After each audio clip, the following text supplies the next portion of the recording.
Hello, people. Yes, this is KP coming at you again, your roving reporter. And it was some things that were on my mind here, and I decided to come and do this op-ed. This is my opinion, and so this is just an addition to what I normally do. And the topic that I'm going to talk about this time, at this point, is people and families that suffer when a family member is incarcerated. Now, this situation that I'm talking about right now hits home with me because I had a family member that was incarcerated, and I saw the effect that it had on my family members, specifically the effect that it had on my mom. Like my brother was incarcerated. Uh, he did like 10 years in jail and in prison, and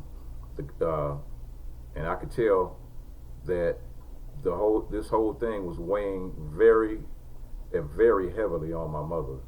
And I mean, it was to the point that she almost had a nervous breakdown, and the effects of that obviously created other health issues as time went on.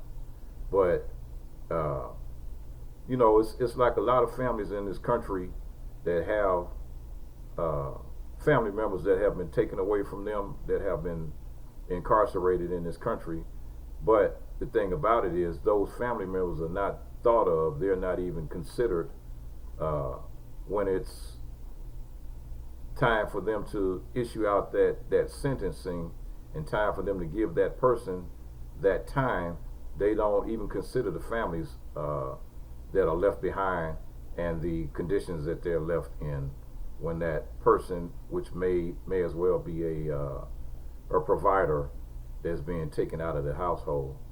So it's just a few topics that I wrote down, and just like I said, this is just an opinion, but it's just something that kind of hit me a little bit earlier. So I decided I'd come and speak on this. This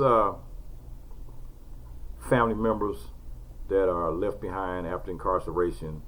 The first footnote I wrote was, you first thing you do is you're taking a father or a mother out of the household. You're taking the father and mother away from their children, uh, and you're leaving that child without the type of guidance that they need. I mean, sometimes those children already from the beginning only have one family member to depend on. So if you take them out, that means they're either placed in foster care or they're either placed into the care of another family member, which may care enough to take them, but they may not care enough to love them and provide for them the things that they truly need.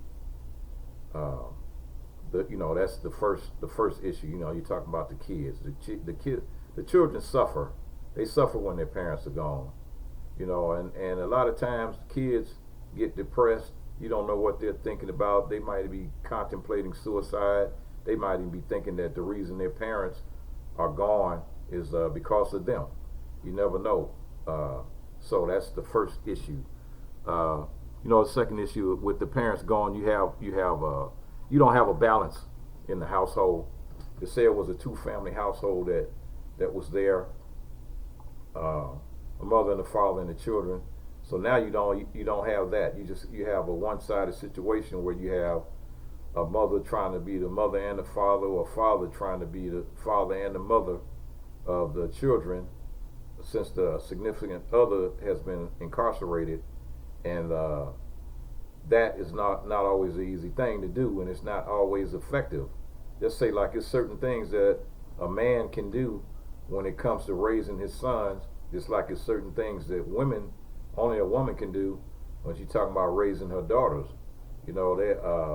It's things that a father would have a difficult time trying to help his daughter on. He can't talk about some of those feminine issues that uh, another woman could easily relate to her and explain to her how she could do things. And as far as the males go, it's when a male doesn't have a strong male figure around, they do suffer. They suffer greatly, and we really got to do better to try to keep that family structure together. And it's due to incarceration, that's impossible to do. Then you have mental health issues. Mental health issues, suicide attempts, depression,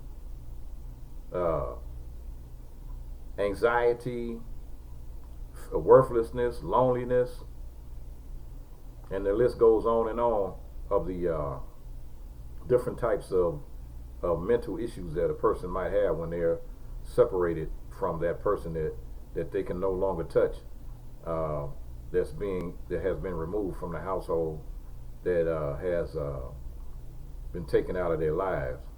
So you never know, and mental issues can actually have a physical effect on your body. Some people get migraine headaches. Some people have ulcers. Some people skin break out. It's a lot of different ways that the mental thing can work out into a physical problem for the average person. So like I said, then you got the loneliness of not having your spouse there with you in times of need. No one to talk to on that level. That personal physical touch is not there, no longer there. Then the next issue is you have the medical benefits. Medical benefits that dry up because had that one person that was it could have possibly been the breadwinner of that family, that had a job, that had medical benefits. Now that person is gone and incarcerated, those medical benefits are gone, and you no longer have that for the family. They no longer have the medical benefits that they need to take care of their needs. So now you have to revert to welfare, or you have to revert to going to county hospitals and clinics and free clinics for medical care. And you're not going to get the type of care at those facilities as you would if you had a private medical insurance. You could go to any hospital you wanted to go to, and or if you in like states like California, you could go to have a medical plan like Kaiser, which is like a large conglomerate. They have their own doctors' offices and hospitals that you can go to, and surgery centers. So those medical benefits are gone, and so then when it comes to that was attached to the income. So now you got the income that's missing. You no longer have that extra income in the household, to meet your basic needs. Your rent, your mortgage, car note, your lights, gas, all your utilities, food. That income is gone. Just in case of emergencies, you have no extra money. The money, you don't have it. You just don't have it. So that in itself is a reason for that other person to possibly try to do something on a criminal nature, to try to pick up the slack where the other person left off. So now you got a vicious cycle of people going, one person in jail. Now you got the second parent getting ready to go to jail because of another situation. Hopefully that person will be able to find a job, or if they already had a job, get a better job. That would be the better scenario. But let's face it, a lot of times people do resort to perpetrating crimes in order to sustain their families, and that's not the way it should be, but it's a reality that we have to deal with, and we are dealing with here now. And then now you're talking about the protection that having that extra person in the household would offer. Now that person that could possibly protect you and save you from the outside invasion is no longer there to protect you in case of need. So you have to do what you have to do to protect yourself, and a lot of times it's not a good situation. When you have a defenseless person let's say a woman at home with 3 kids, and the father's no longer there to help protect them and defend them from intruders that might try to come into the household, take advantage of them for whatever reason. Now that protection is gone, and as we all know, in certain neighborhoods, you can't depend on the cops. You call 911, it might be an hour, 2 hours before they even respond in certain cities. In certain neighborhoods, certain cities, you can call 911 all day long and they won't respond. I had a situation when I was downtown LA, and I saw a homeless guy that was out, that had passed out on the street, and I called 911, and the ambulance actually came out, slowed down, looked at the guy that was laid out on the sidewalk, on the curb, and just turned around and made a U-turn and went back to wherever they came from. So I called them again. They came out and did the exact same thing. They never stopped to help the person, and I was so shocked at this situation that it was amazing to me to see that somebody call themselves a first responder did not respond when they saw that person laid out that needed their assistance, and it was a hot day too, and that person had passed out. But anyway, back on topic, it's a sad situation we have in this country when you have people that are being removed from their families due to incarceration, and the families that are left behind, because it's like the family members that are left behind are suffering just as bad as the person that's going to jail. So now you got not only the person that